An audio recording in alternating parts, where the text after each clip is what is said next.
There's some songs that are congregational, and that's the point where you have them stand and join in. Songs like Amazing Grace, How Great Thou Art. When I sing those songs in my church, the people join in. They almost take over the song and sing it out loud. But what if I choose a key that they can't sing in? Then that defeats the purpose of that congregational moment where we get to sing together and worship God. That's the heart behind it, is that we all can join in and sing together. But if I choose a key that they cannot sing in, then I kind of miss the mark right there. So as worship leaders, we want to make sure in our planning that we're not just thinking about the lead, but we're also thinking about the congregation. Hey guys, welcome to another episode of Breaking Down Background Vocals. So today, we're not going to be breaking down the background vocals to any song. Instead, we're doing a deep dive into harmony.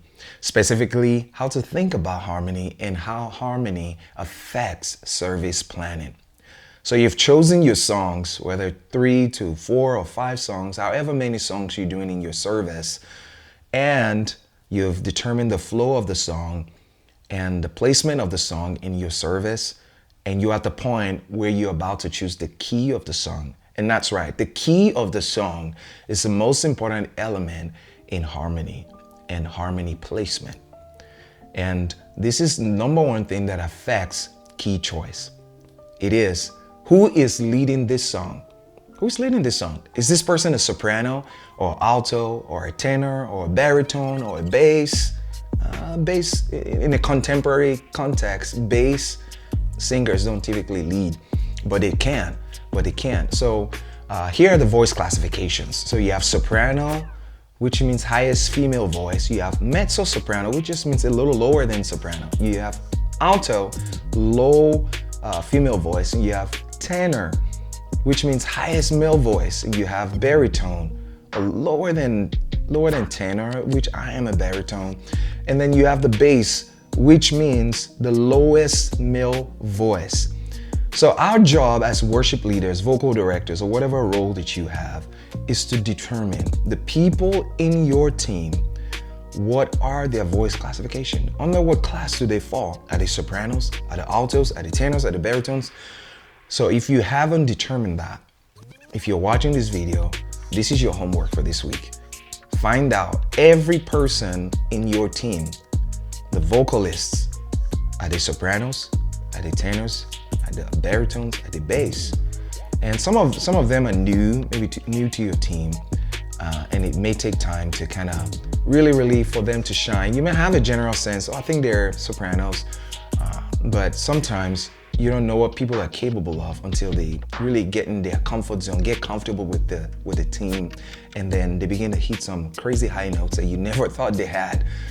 So that element will come into play as you continue to grow your team. But if you haven't found out, find out this week what the voice classification of your team is. All right, let's keep going. So the person leading the song determines the key. And here's one of my practices that I use to determine. I find the highest key point in the song and the highest and the lowest key point. What do I mean? What is the highest note in the song that the person would have to sing? And what is the lowest note that they will have to sing? And that will also help in guiding the key choice. So that is that with the lead. The lead determines the key. Here's the second factor that determines the key. Is the congregation determines the key. All right, so 2 factors to help us determine, what key do we choose as regards to the congregation. Number 1.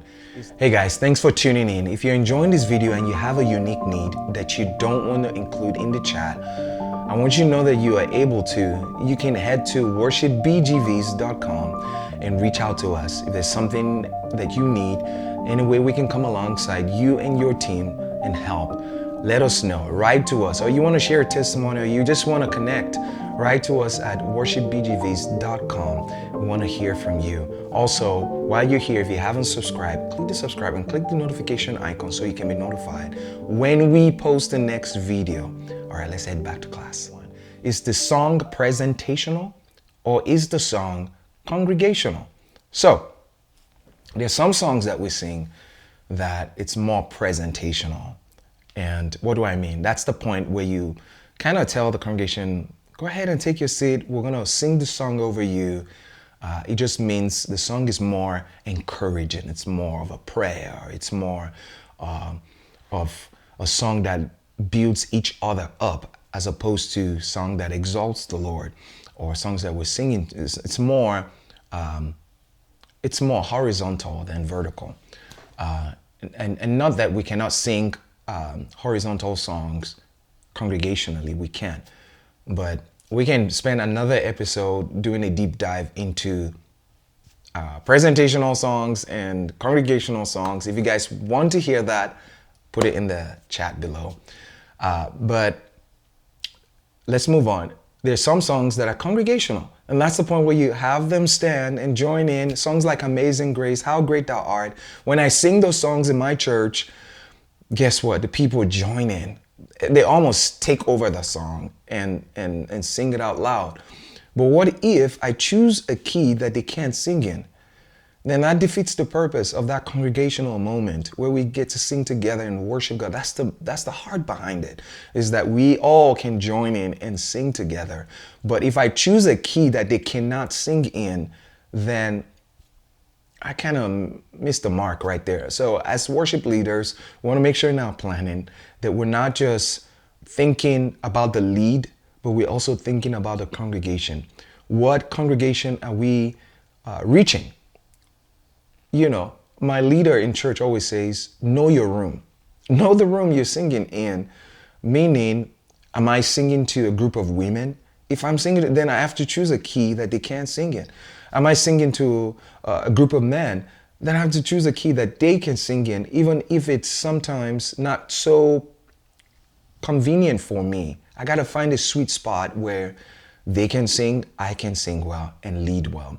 So you guys get that idea. So those are the factors that affect the key choice. Your lead vocal, are they soprano, alto, tenor? Have you found the highest point and the low point of each song as you go through? And that will help you choose your key. Is the song presentational? And if the song is presentational, I can have the congregation sing and let us sing over them, and that will be strictly leave the key to the lead vocal. But if it's congregational, I got to choose a key that the congregation can sing in, and the key that it's workable with the lead.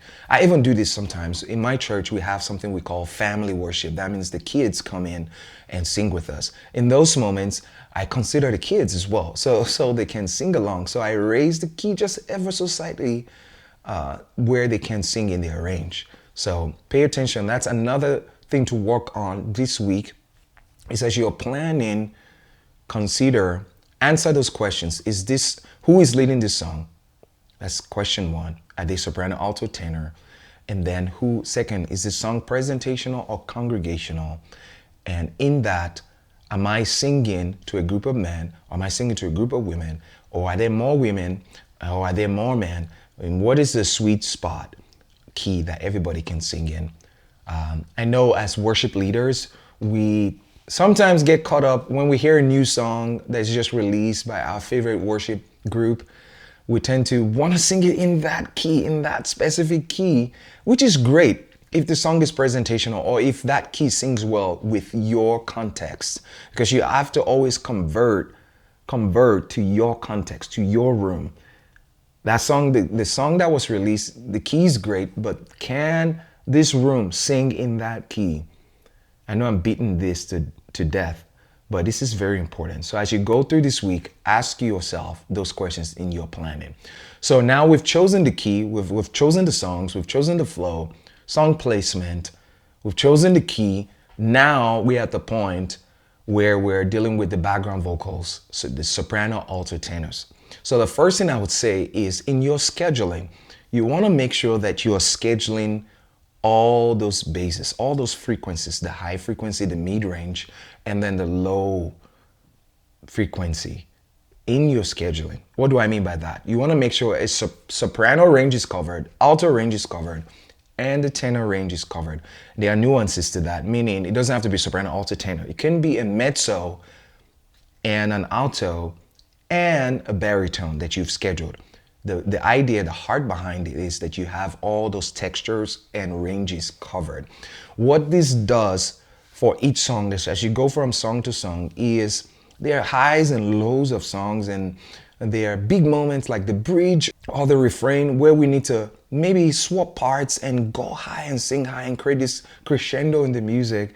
We will not be able to create an effective crescendo if there is no high range scheduled for that service. So, for example, if I schedule a tenor and 2 altos, now I'm gonna have to force one of the altos to try to hit that soprano range. Now, luckily for some teams, you might have that one alto that has a super wide range that they can go high and then we can make it work. But ideally, start thinking about these things as you're scheduling your people, that you're covering that high range and the mid range and then the low range, that you're covering those. And what that does for us is, as you're going from song to song, we're not just powering through the songs, we're intentional with the dynamics of the songs, so that we are covering the high moments and the low moments, because that is really what conveys the heart behind the song, the heart of the writer, the heart of the lead vocal who is leading, the heart of the pastor or the worship leader that's leading that moment. So we can have a team that can go anywhere we need to go at any point in time in the service. So think of those. The next thing is, now we've scheduled the soprano, alto, tenor, we've dealt with the nuances with that. We've looked at our team based on who we are, who can cover those ranges. We've done that. The next thing is to see voicing. And I call it voicing. It just means harmony placement, or how the melody moves from part to part. Here's what I'm talking about. If I schedule a soprano to lead a song, it's very likely that sopranos will have the melody. If I schedule an alto to lead a song, it's very likely that the altos have the melody of the song, and the same for the tenors. You guys get where I'm going. So because we'll adjust the key to whoever is leading the song, and the melody is singable in that key. And if it's a tenor leading that song, then they probably have the melody. So here's how, you see how the melody is moving. As we change the key, as we change the lead, the melody moves to who is leading, what voice classification is leading the song, carries the melody. And when the melody moves through the voice classification, the harmony moves as well. So, example, soprano is leading the song, the soprano background vocals is carrying the melody. And what happens is to the altos, altos have the harmony below, and tenors have the harmony below the altos, while the sopranos carry the melody. All right, let's switch. What if, here's a question for you, what if the alto is leading the song? Who has the melody? I'll give you 3 seconds to answer that. Well, you guessed it right. The altos have the melody. If the alto is leading the song, typically they'll have the melody, and the sopranos will carry a harmony above the melody, and the tenors will carry a harmony below the melody, leaving the altos in the middle, carrying the melody and smack in the middle. So you guys getting the idea here. Now, here's another question. If the tenor is leading the song, who has the melody? Well, you guessed it right. The tenor has the melody. And what are the sopranos and the altos doing in that moment? Okay? The altos have, you probably guessed it right, they have the harmony above, and the sopranos have the harmony above the altos. So you guys get the idea. You see what's going on here, that regardless of how the melody moves and how the harmonies adjust, that the structure does not change. The sopranos is still carries the highest range vocally. The altos will stay in the middle, and the tenors will always carry the lower part of the range of the songs. So be mindful of that as you're going from song to song, as you're prepping your background vocal teams for Sunday, that you place everyone in the area where they can thrive. I love this quote by John Maxwell. It says, everybody has a place where they add the most value. So it is our job as worship leaders, as vocal directors, or whatever role that you are in, to find out what is the place where this individual in my team add the most value. And what I do every service, every Sunday, whatever service, is to make sure I look at my team and see, okay, who do we have? What are their strengths? And I place everybody in the area of their strength so that they can help the team succeed for whatever service we're preparing and planning for. And that is it, guys. If you enjoyed this video, if you enjoy this teaching type, this class type, I have so many topics that I want to cover, that I want to come alongside you guys and give you tools and resources to help you succeed weekly as you prep and plan for your services. And so if you have any comments, if you have any questions, put it in the chat below. And then also reach out to us if we want to know how this is impacting your team and blessing you. Again, if you haven't subscribed to this channel, click the subscribe button, click the notification icon so you can be notified when we post the next video. And also share this with your team. Share this with everyone that you think may benefit from this kind of content. And then we'll catch you in the next video. God bless.